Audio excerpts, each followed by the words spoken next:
Togo Info, le Togo à votre portée. La société civile travaille dans des conditions difficiles. Ils ont des moyens dérisoires et ils font un travail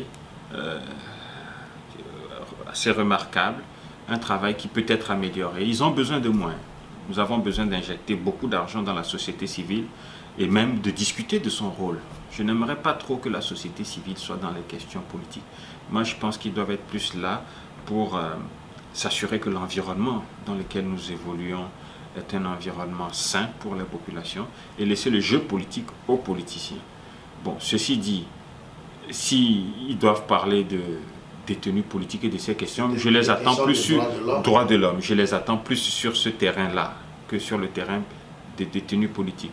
Maintenant, il faut comprendre une chose. Le Togo est en pleine transition.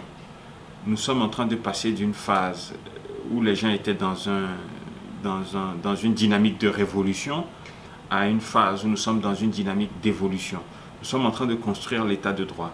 Donc, dans la dynamique révolutionnaire, il était question donc de mettre à plat les institutions de la République pour refaire autre chose. Un peu comme ça s'est passé au Burkina et tout le reste. Mais ce n'est plus ça. Là, on est dans la construction d'un état de droit et le champ politique est bien défini. Est-ce que vous pouvez faire et est-ce que vous ne pouvez pas faire? Si dans le champ politique, vous posez des actes qui constituent une atteinte à la sûreté de l'État, vous tombez sous le coup de la loi.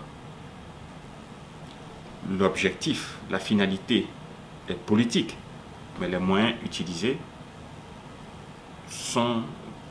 tombent sous le coup de la loi et on peut vous appliquer le code pénal.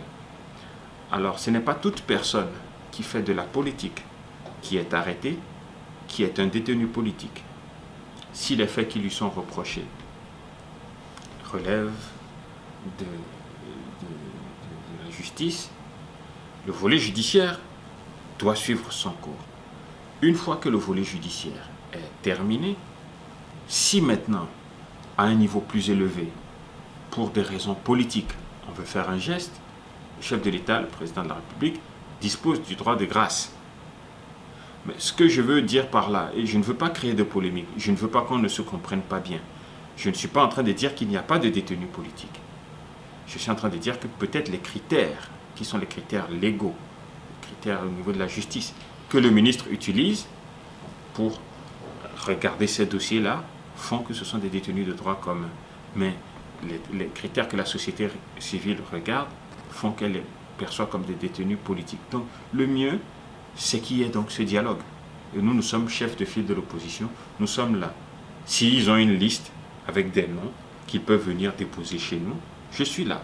Le président Gilchrist Olympio est là, on va la recevoir avec joie.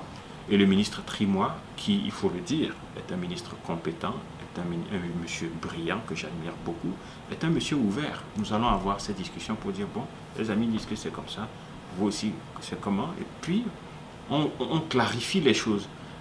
Ouais.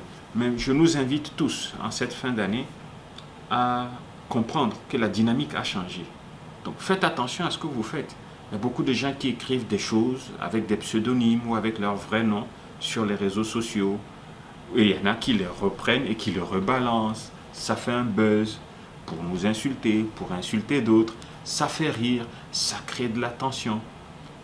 Le pays est en train de changer. Et celui qui écrit ces histoires-là, et celui qui le publie peuvent tomber sous le coup de la loi. On l'a vu avec l'affaire à Ecomont. Nous avons fait grâce dans ce cas-là pour des raisons humanitaires. Mais nous sommes en train de construire un état de droit. Dans votre lutte politique, utilisez les règles en place, en vigueur, et assurez-vous de ne pas tomber sous le coup de la loi. Parce que vous pouvez me dire quelque chose, quelqu'un d'autre le reprend, vous utilisez un pseudonyme. Celui qui le reprend avec son vrai nom, je peux mettre la main sur lui. Et alors que nous ne voulons pas de tout ça, nous voulons qu'il y ait la liberté d'expression. Notre parti s'est longtemps battu pour ces choses-là. Donc il y a un travail d'éducation à faire que nous allons faire. Nous allons essayer d'être patients. Nous sommes ouverts. S'il y a des choses qu'on doit faire que nous ne faisons pas, dites-le nous. Mettez-y la forme, pas d'invective. Soyez structurés, soyez professionnels. Et on va travailler ensemble pour que le Togo évolue et qu'à un moment donné, cette quête de l'alternance aussi devienne une réalité, en gardant en tête que l'opposition peut arriver au pouvoir demain et qu'elle aussi peut être appelée à quitter demain pour qu'une ère revienne, donc que ce soit un cycle. Donc faisons ce travail-là ensemble. Je ne sais pas si vous avez une autre question. C'est ma dernière question. C'est votre dernière question. Alors je saisis l'occasion de cette entrevue de cette entrevue pour souhaiter un joyeux Noël à toutes les Togolaises, à tous les Togolais, et leur dire que le Togo va avancer. Le Togo a un avenir brillant devant lui, pour autant que nous participions et que nous faisons un effort pour changer nos mentalités et que nous nous aimions les uns les autres et que ensemble, on se mette ensemble pour discuter, pour travailler et qu'on essaie de voir le bon côté des choses pour faire avancer le pays, pour mieux satisfaire les populations. Donc je vous remercie. Merci.